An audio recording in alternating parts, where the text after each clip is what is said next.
Shalom, meus queridos e amados irmãos e amigos.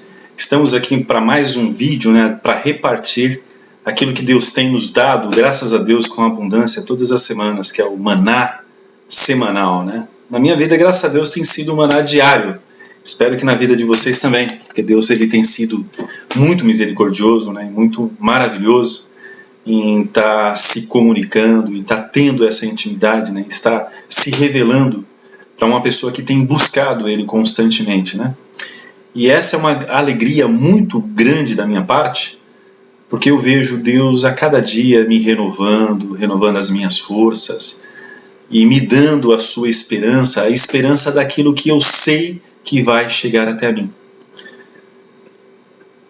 A maior graça de um filho de Deus é saber que sempre aquilo que o pai quer dar para o seu filho, o filho vai receber. E conhecendo o pai, o filho já sabe exatamente o que o pai vai dar para o filho. Então, eu peço as bênçãos para Deus daquilo que eu sei que Ele vai me dar. Porque vai contemplar, vai chegar junto da perfeita e agradável vontade que Deus tem para a minha vida. Isso deveria ser a história, a vida de todos nós, de termos essa comunhão com Deus e de querer somente aquilo que Deus quer para as nossas vidas. Daí vocês podem perguntar, mas Celso, como você sabe disso? Se o que você deseja, ele contemplar, ele ter a ver com a eternidade, é isso que Deus quer para você. Agora você sempre tem que fazer a pergunta, o que isso vai impactar na minha eternidade? Se não for impactar, não é da vontade de Deus. Agora, se for impactar, está dentro da promessa de Deus, pode ter certeza que Deus vai ter o prazer, o desejo de cumprir o desejo dos nossos corações.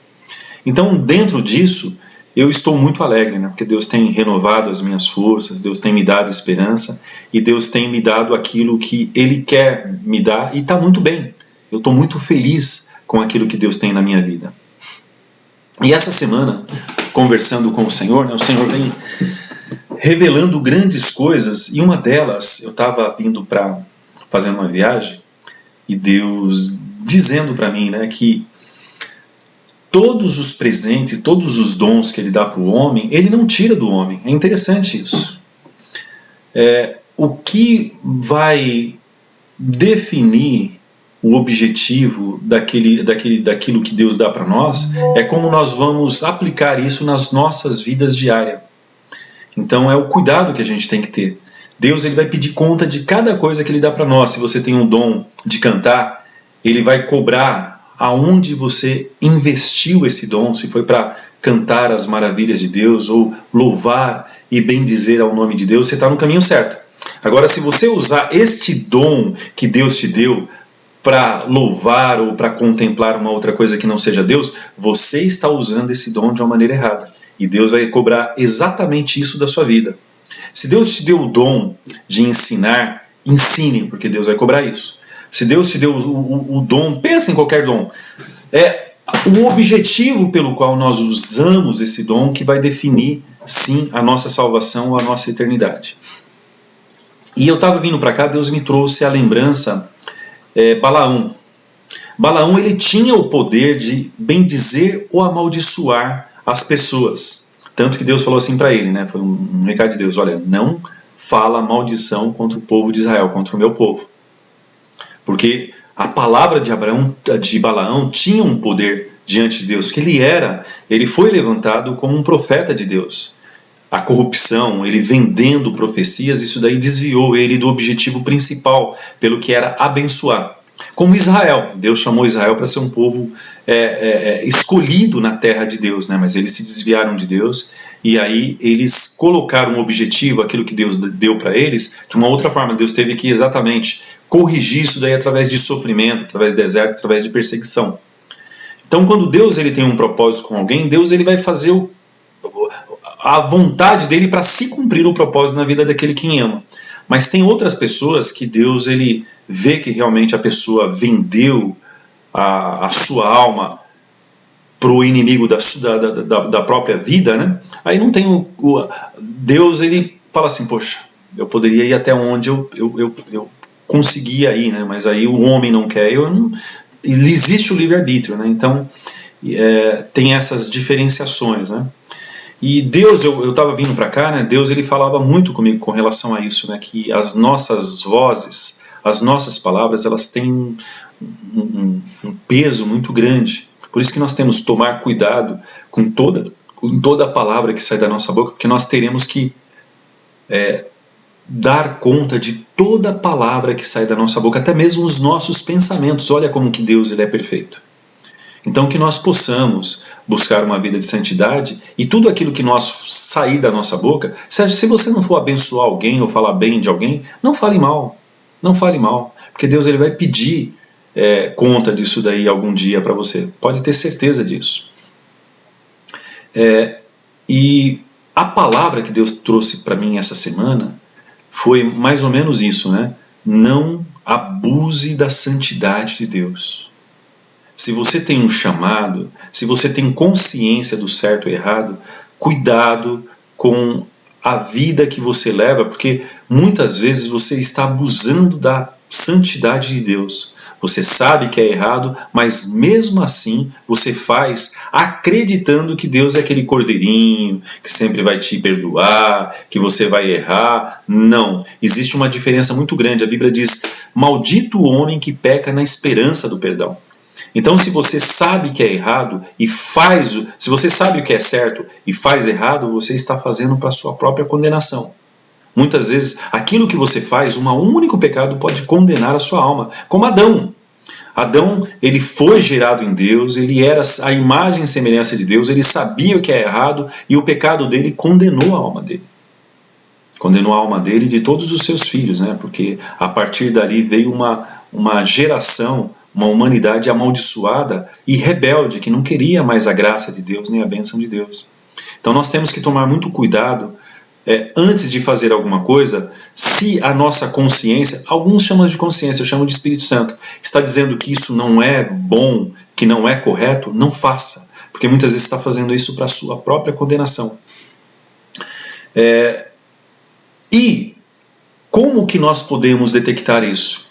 Nós, como pastores ou como orientadores, nós temos que pregar um evangelho, um único evangelho. Não existe um outro evangelho. Eu estava conversando ontem com um amigo que não existe um outro evangelho. A igreja que não está pregando o evangelho eterno, o evangelho do arrependa-se, arrependa-se, Jesus está vindo, busque uma vida de santidade e justiça, porque sem santidade e justiça você não entrará no reino de Deus.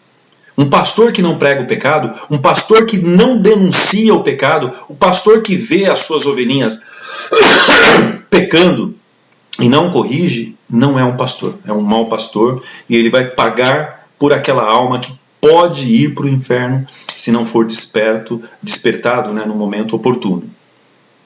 E o evangelho que tem que ser pregado é o evangelho de Apocalipse 14, a partir do versículo 6. Eu vou ler para vocês entenderem. Lendo, né, a partir do versículo 6. E vi um outro anjo voando pelos céus, levando as boas novas eternas para pregar àqueles que estão na terra, a toda a nação, tribo, língua e povo. Ele dizia, esse anjo, temam a Deus! Temam a Deus! Eles bradavam, né? Eles bradavam bem no alto céus, né? Pregando esse evangelho. E louvem a grandeza dele! Porque chegou o tempo quando ele se sentará como juiz. Adorem aquele que fez os céus e a terra e o mar e todas as suas fontes. Esse é o evangelho que tem que ser pregado. Dizendo, temam a Deus.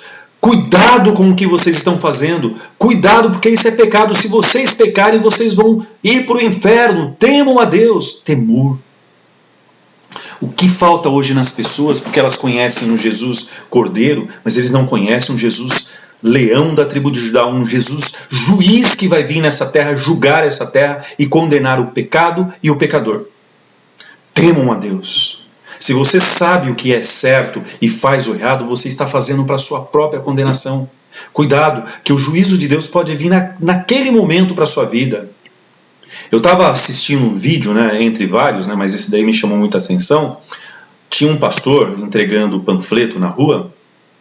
As pessoas paravam ali, pegavam o panfleto. Alguns paravam, o pastor acho que anunciava ali o que tinha naquele panfleto, né, porque não tem som. Daí passou um rapaz.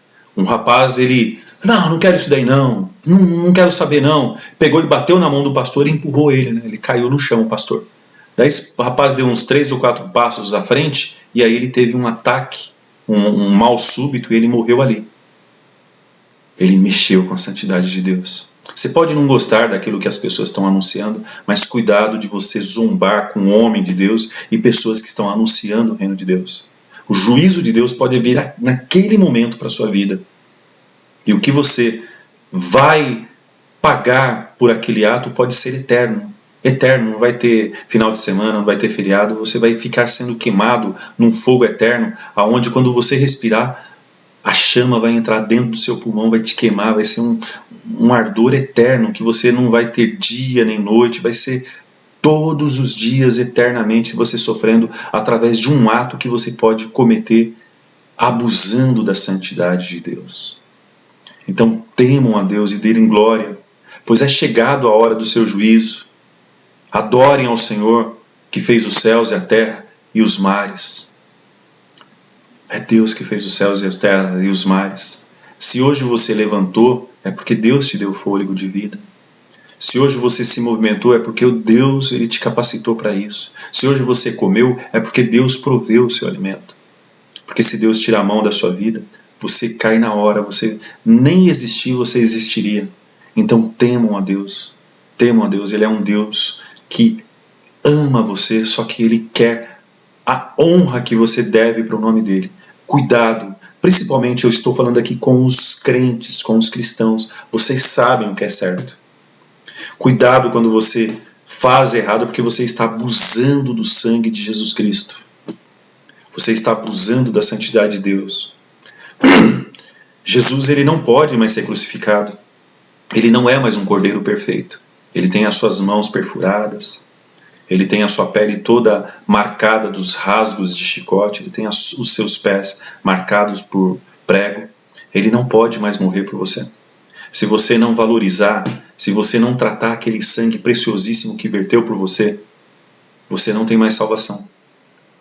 Então, se arrependa no dia que se chama hoje. Porque teve muitas pessoas que não tiveram uma segunda chance, porque elas conheciam a verdade e elas abusaram. Existia um mandamento, mas elas abusaram do mandamento de Deus, até muitas vezes com boas intenções.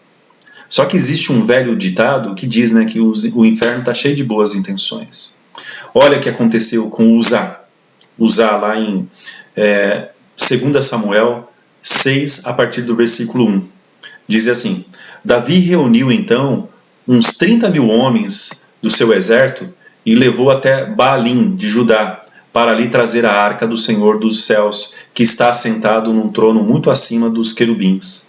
A arca foi colocada sobre um carro novo e levada da casa de Abinadab, que estava situada numa ladeira. Uzá e Aiô, filho de Abinadab, guardavam o carro. Aiô ia à frente e logo atrás vinha Davi e os outros chefes de Israel. Eles marchavam alegre, agitando ramos de árvore ao som de instrumentos musicais, com liras, harpas, tambores, símbolos e outros. Quando passavam pelas terras de Nacon, os bois que puxavam a arca tropeçaram e Uzá levou à mão a arca para protegê-la com medo que ela caísse. Deus não gostou dessa atitude e fez com que Uzá caísse morto ali mesmo, ao lado da arca. Dessa maneira, ele foi castigado pela falta de respeito para com a arca do Senhor. Davi ficou triste com o que aconteceu a Uzá e chamou o lugar da ira contra Uzá. Esse nome continua até hoje. Os filhos de Araão, continua até hoje esse nome. Quando Israel, eles estavam em guerra com os filisteus, por desobediência dos filhos de Israel, né, dos filhos de Eli, Israel foi derrotado. E ali a arca foi levada para os filisteus. A arca era a própria presença do Senhor. E os filisteus colocaram lá nos seus templos, né, no templo de Deus Ecrom, né, e ali as pessoas começaram a ter chagas. As mulheres começaram a não ter mais filhos, sabe? Se tornaram estéreis, porque eles abusaram da presença do Senhor, e os filisteus, sabendo que era por causa da arca, eles mandaram a arca, né, ela embora, né? E aí ficou um tempo na casa de Abinadab. Abinadab foi muito abençoado com a arca na casa dele, né? Ele foi muito próspero. Davi, sabendo disso, Davi era um adorador e quis construir uma tenda, né, para o Senhor, para que ele, na verdade, queria construir um templo. Deus falou assim: não, é seu filho Salomão que vai conseguir, né? Sua mão está muito manchada de sangue, porque Davi era um guerreiro, né? E Deus queria trazer a arca através de um rei de paz. Perceba muito bem isso, né? E ali, Uzá, ele era sacerdote, Uzá e Aiô, ele eram os sacerdotes, eles sabiam todas as prescrições de como deveriam carregar a arca, de como essa arca era santa, só que eles não instruíram nem Davi, nem o povo, né? E eles acharam que poderiam fazer da forma dele.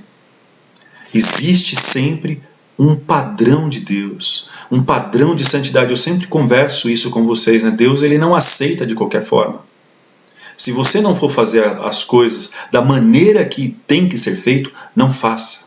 Porque Deus vai cobrar santidade, vai cobrar separação, vai cobrar a sua prescrição para tudo aquilo que você for fazer em adoração ao Senhor. Hoje eu vejo os altares que não estão mais fazendo isso. As pessoas louvam de qualquer jeito, louvam com calção, com brinco, com tatuagem. Sou contra isso? Não, a Bíblia é contra isso. A Bíblia, existe um padrão de santidade. A Bíblia, ela coloca sobre os adoradores, sobre os pastores, um padrão, sabe, da maneira que a gente tem que se vestir, da maneira que a gente tem que se adorar ao Senhor, como que nós temos que se apresentar ao Senhor, nos apresentar em santidade, para prestar uma adoração de santidade. Só que hoje a igreja, ela tem sido pior que Uzá. Uzá, ele teve ele tinha uma boa intenção para que a arca não caísse no chão. Ele foi ali, mas desobedecendo ao Senhor, ele tocou a santidade do Senhor. Cuidado com a santidade do Senhor. Existe um padrão de santidade e você sabe da maneira que tem que se apresentar para o Senhor, sabe que pecado é pecado, não faça. Deus, ele não negocia a sua santidade. Existe já uma prescrição, existe já tudo escrito. Nós temos que nos adaptar a isso. E quando Uzá quis abusar disso, tá? Deus matou ele para ser exemplo para Israel, dizendo assim, ó, existe um padrão de santidade. Cuidado, que quando você me adora de qualquer jeito, eu não aceito a sua adoração. E se Deus quiser nos matar naquele momento que nós estamos prestando uma adoração em pecado, Deus tem todo o direito, porque Ele é o dono da vida, Ele pode nos matar. Então imagina a misericórdia de Deus, a graça de Deus, a paciência de Deus, de quantas vezes nós adoramos Deus sem santidade, de uma forma totalmente relapsa, que não exalte o nome do Senhor. Cuidado, cuidado. Deus, ele não mudou em nada. Muitas vezes não acontece com a gente, que nem hoje, né? Eu costumo dizer que Sodoma e Gomorra, eles tinham o homossexualismo, mas eles não celebravam o dia do orgulho gay. Nós celebramos. São Paulo bateu o recorde de homossexualismo na sua parada gay. Eu fico pensando, né?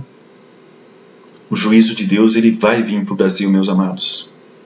Porque nós, como igreja, nós temos nem ligado para isso, nós não temos nos arrependido dos nossos pecados e pecados dos nossos filhos, dos nossos parentes, dos nossos conhecidos. Nós achamos que nós podemos viver uma vida sem prestar conta para Deus. Nós achamos que, não bateu na nossa porta, então a gente nem liga.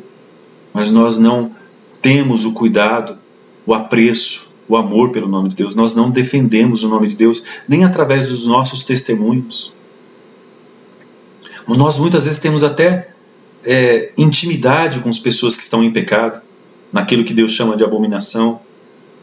Nós temos até intimidade com pessoas que estão abusando, que estão tirando o sarro de Deus, que estão desafiando Deus.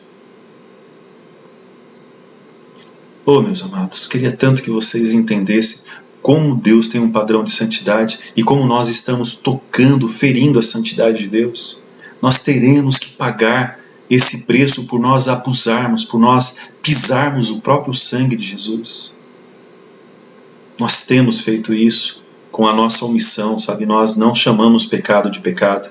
Muitas vezes a gente vê pessoas se divorciando. Ah, que triste, né? O fulano, eu lamento, o fulano se divorciou, né? David fala assim, em nome de Jesus, você não deveria se divorciar. Divórcio é pecado. Eu não quero nem ter amizade com você enquanto você não se corrigir a Deus.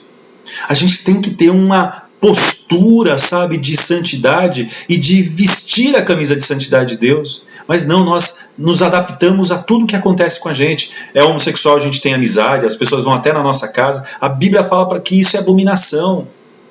A Bíblia fala que divórcio é pecado. Como nós podemos ter comunhão com pessoas que pecam intencionalmente contra Deus? Nós que nos dizemos cristãos, nós temos que amar. Não estou dizendo para odiar, não. Mas comunhão com as pessoas que estão abusando do sangue de Cristo, nós estamos sendo participantes daquele pecado quando nós não denunciamos ou quando nós apoiamos através das nossas atitudes. Quero que vocês entendam isso, é sério isso que eu estou dizendo. É isso mesmo, Celso? É isso mesmo. Se vocês quiserem aceitarem ou não, mas é isso mesmo. Os pecados do filho de Eli, de Samuel. Ora, os filhos de Eli, está ali em 1 Samuel 2, a partir do versículo 12. Tá? Eu vou ler para vocês entenderem. Ora, os filhos de Eli eram homens maus que não amavam ao Senhor. Estavam acostumados a mandar um empregado ficar ali por perto quando alguém oferecia sacrifício. E enquanto a carne do animal sacrificado era cozida, o empregado espetava um garfo grande de 3 dentes na carne que estava dentro da panela e exigia que tudo o que o garfo tirava fosse entregue aos filhos de Eli. Ali, era assim que eles tratavam todos os israelitas que vinham a Siló a fim de adorar. Às vezes os empregados vinham antes mesmo de terminada a cerimônia de queimar a gordura sobre o altar e exigia a carne crua antes de ter cozida, de maneira que ela pudesse ser preparada à vontade dos sacerdotes. Se o homem que oferecia o sacrifício respondesse, leva quando quiser, mas primeiro é preciso queimar a gordura, conforme a lei manda. Não, o empregado dizia, não, ou você me dá a carne agora, ou eu tomo a força. Assim, aos olhos do Senhor, o pecado desses moços eram muito grandes, pois tratavam com pouco caso as ofertas que o povo trazia ao Senhor. Amados, era necessário a gordura ser queimada, porque ali fazia a expiação do pecado, ou seja, ali fazia o perdão dos pecados.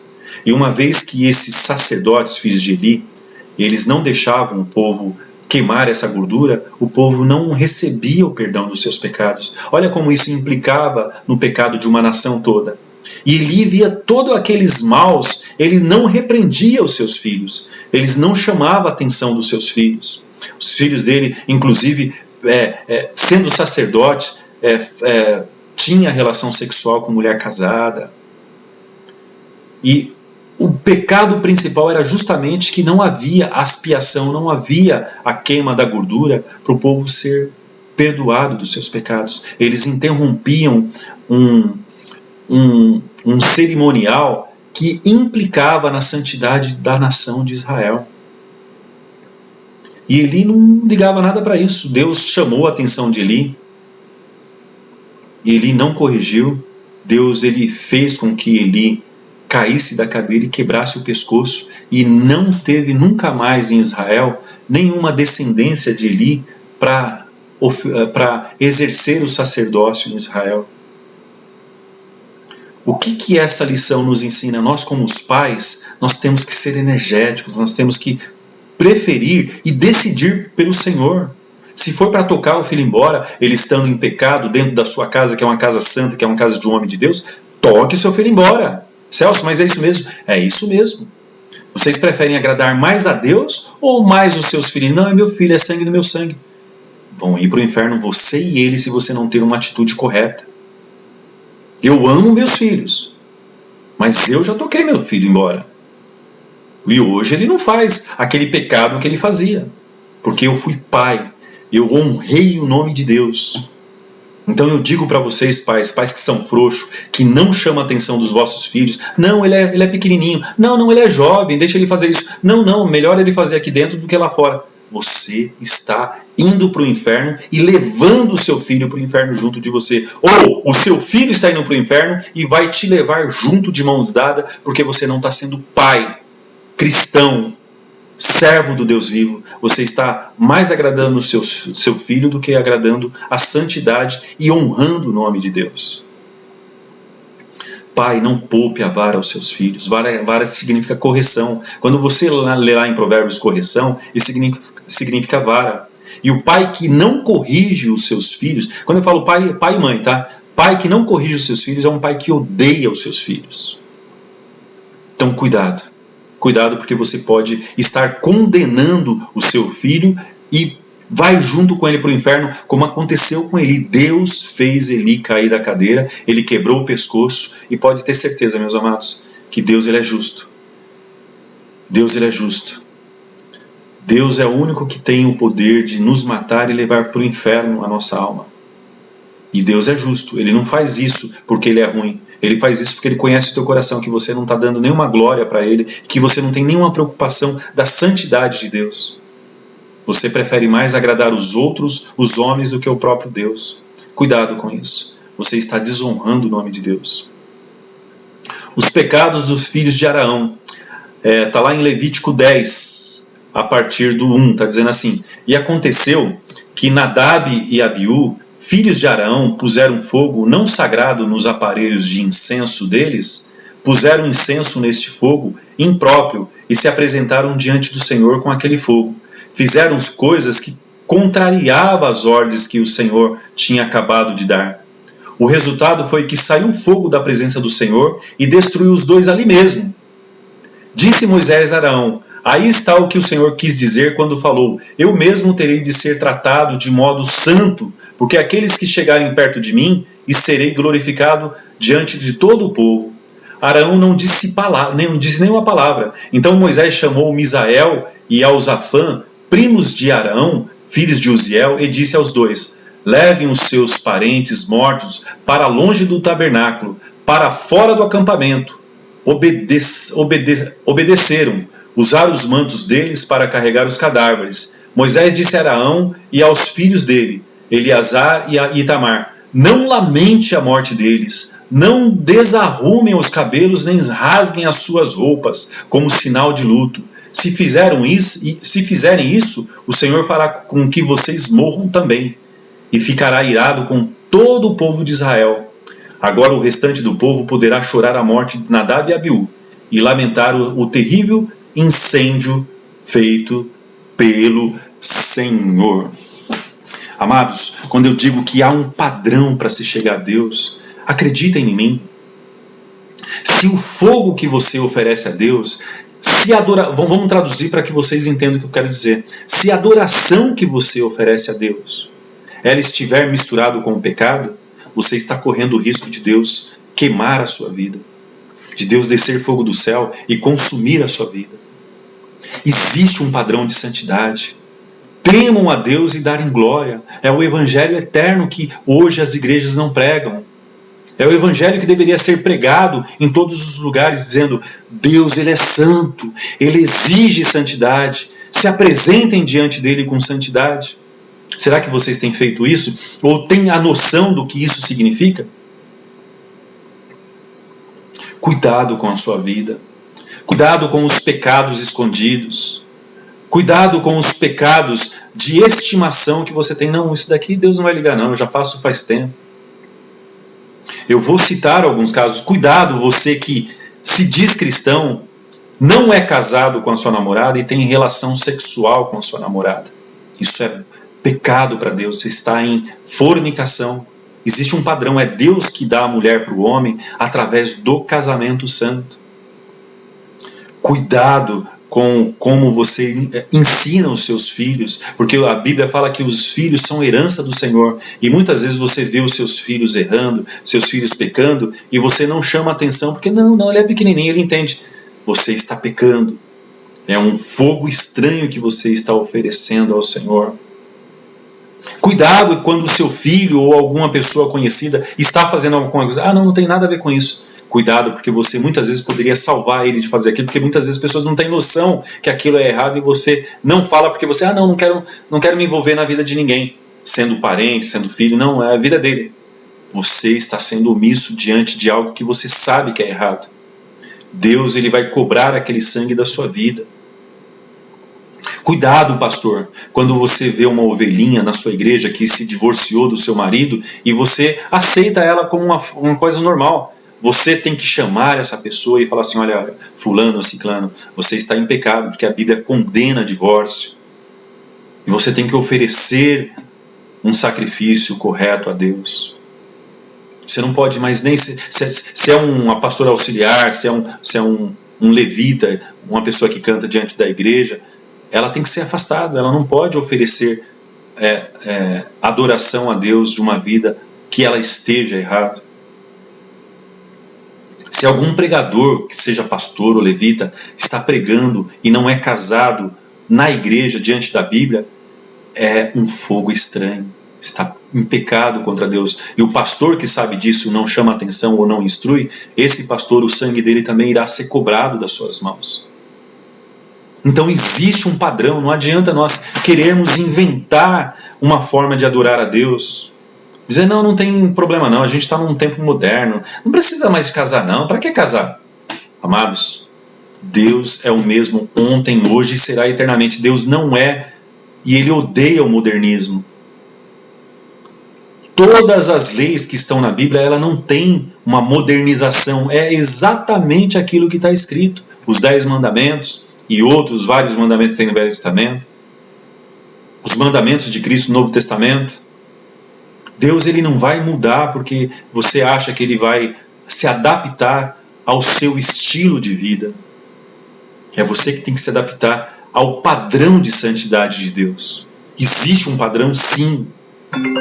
E nós não podemos tocar essa santidade de Deus, porque Deus, com as coisas de Deus, meus amados, não se brinca. Deus, ele é fogo consumidor. Nós temos muita mania de falar, não, Deus é amor, deixa, não vai acontecer nada. Deus, ele é amor, sim, mas ele é justiça e ele zela pela sua palavra.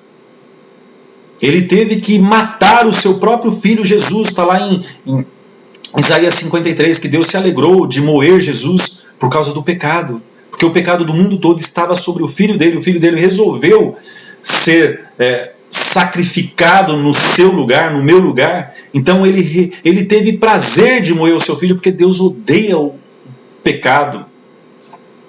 Se ele fez isso com o próprio filho, que era inocente, qual a loucura de você achar que Deus não vai te punir, não vai trazer o juízo sobre a sua vida?